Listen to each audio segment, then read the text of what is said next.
Mga bata, handa na ba kayo ngayon sa ating aralin? Ayan. O, umupo ka na ng maayos. Okay. So, ngayon, ipinapakita mo na ikaw ay handa na dahil ikaw ay nanonood ng maayos sa akin. Gusto mo na bang matuto ngayong araw na ito? Ayan. So, ngayon, bago tayo pumunta sa ating aralin, tayo muna ay manalangin. Okay?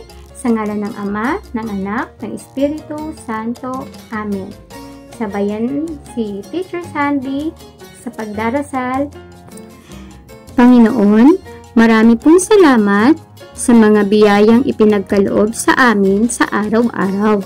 Gabayan mo po kami sa aming pag-aaral at sa bawat gawaing aming gagawain. Hilumin mo nawa ang sakit na lumalaganap ngayon sa buong mundo at panatilihin mo kaming ligtas sa kapahamakan. Hinihiling po namin ito sa ngalan ng iyong anak na si Jesus. Amen. Okay, ayan. Tapos na tayong manalangin. Tapos na tayong magpasalamat at humingi ng gabay sa ating Panginoon. Ngayon naman ay hiningi ko na ikaw ay tumayo at sabayan si teacher sa ating pag-exercise o pampalakas ng ating katawan. So, tumayo ka na. Dali!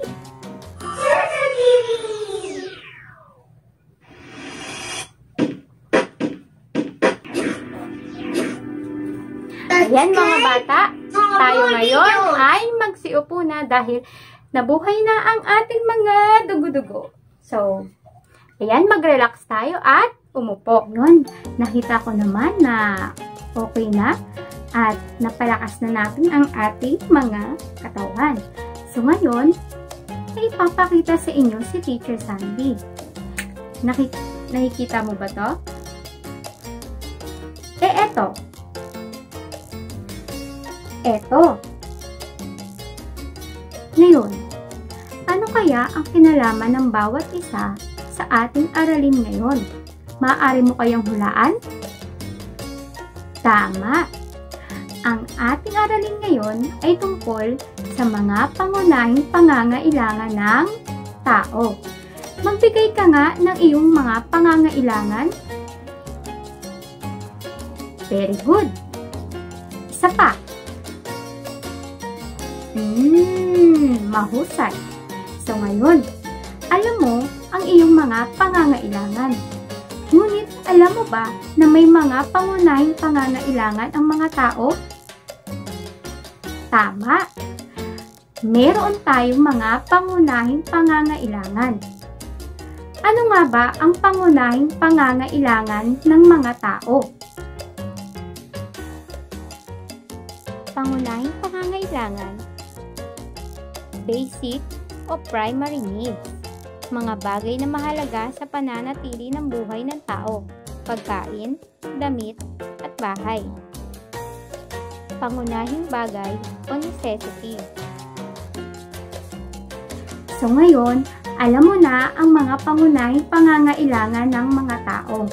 Ngayon naman, naisubukin ni Teacher Sandy ang iyong kaalaman. Maaari ba natin sagutan ang mga ito? Sabihin mo nga ngayon kung ang nasa larawan ay iyong pangunahing pangangailangan o hindi. Mahusay!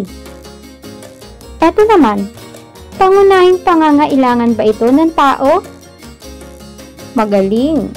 Sabihin mo nga kung ano ang nasa larawan. Okay, mahusay. Iyan ay sasakyan. Ngayon, yan ba ay kabilang sa pangunahing pangangailangan ng tao? Ano naman ito? Tama, ito ay bahay. So, ang bahay ba ay kailangan natin o kabilang sa pangunahing pangangailangan ng tao? Ayan, napakahusay. Ang bahay ang pinaka-importante sa lahat dahil ito ay ating tirahan. Ito namang relo na ito, sa tingin mo ba kailangan ng tao ito? Tama, kailangan ng tao ito, ngunit hindi siya kabilang sa pangunahing pangangailangan natin. Ito namang sumusunod na larawan na ito. Ito ba ay kabilang sa ating pangunahing pangangailangan? Tama ka. Kailangan natin ng damit upang hindi tayo malamigan at mainitan ng ating katawan. Okay. So, sa tulong ng iyong nanay, ikaw ay humingi ng gabay, ngunit nais ni teacher na ikaw mismo ang gumawa ng ating aralin. Ready ka na? Handa ka na bang gawin ito? Okay. So, kuhanin mo ang iyong mga kagamitan at gawin natin ang pagsagot sa ating gawain.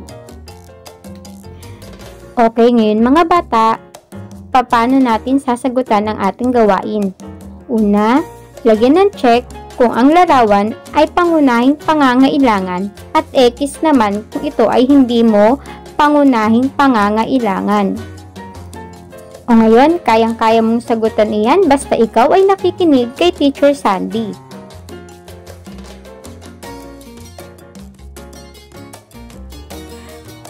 Ngayon naman, maipapakita sa inyo si Teacher Sandy. Sabihin mo sa akin kung ang mga ito ay pangunahing pangangailangan o hindi.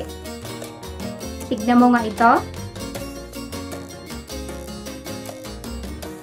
Very good. Yan ay pangunahing pangangailangan mo. Ito naman. Ayan. Yan ay hindi kabilang sa pangunahing pangangailangan natin.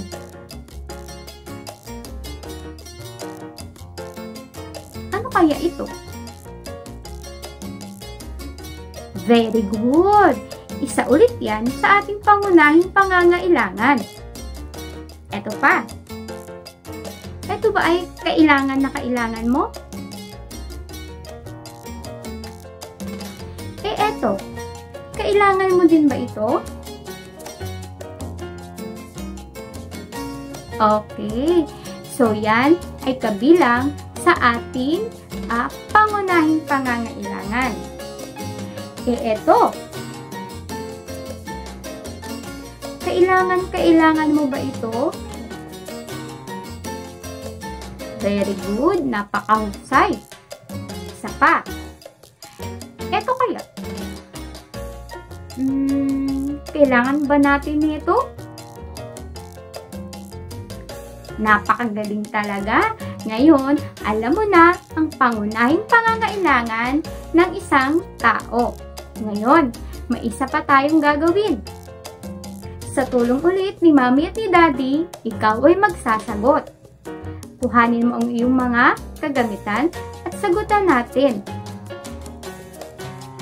Ngayon mga bata, paano natin sasagutan ang ating gawain? Bilugan kung ang larawan ay pangunahing pangangailangan at ikahon mo kung ito ay hindi pangunahing pangangailangan. Okay, dahil nakinig ka kay teacher, kayang-kaya mo na itong gawing mag-isa.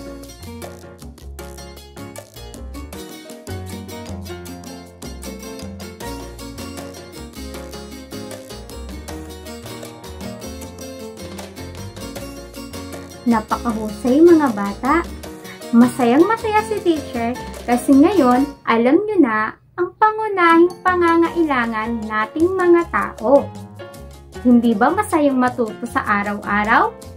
Inaasahan ko bukas na tayo, ikaw at ako ay magkikitang muli. Ngayon, yakapin mo nga ang iyong sarili at sabay palakpakan ng ganito. Ibig sabihin, nagawa mong mahusay ang mga gawain natin ngayong araw. Okay, ngayon ay magpapaalam na si teacher. Bukas na tayo ulit magkikita. Maraming salamat mga bata! Mag-aral mabuti. Huwag magpapasaway kay Mami o di kaya kay Daddy.